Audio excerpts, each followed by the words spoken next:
We are about to install a free flow muffler in a Honda City 2016. Hey guys, welcome back to K Racing Muffler. We have a Honda City 2016 in our shop. The client wants to install in a muffler, but he doesn't want to remove his resonator. Here in K Racing Muffler, it's not really a problem. It's easy enough. What we did is we removed the silencer. It's a silencer. This is what we call a silencer here in the Philippines. This is the part of your exhaust system that makes sure your exhaust is quiet as fuck. Anyways, we cut that out. We installed this beautiful free flow muffler. This muffler has a 2.5-inch inlet, a 4-inch outlet, and a beautiful black titanium color. So after installing this muffler, we made sure to record a sound check for you guys because you know you guys are always asking for a sound check. And this is what a free flow muffler sound like in a Honda City 2016.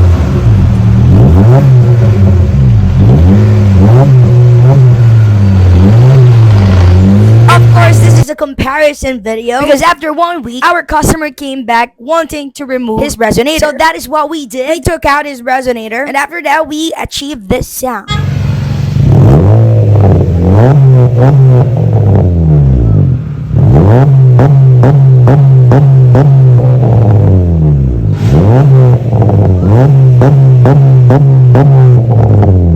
So if you want your car to have this kind of sound, it's really easy. You just have to remove the silencer, install in a free flow muffler or chambered muffler, and that's about it. It's not really as complicated as people make it out to be. Your silencers are there for a reason, and that is to make sure your car is silent. So by replacing your silencer with an aftermarket muffler, you can drive around your neighborhood while pissing off your neighbors.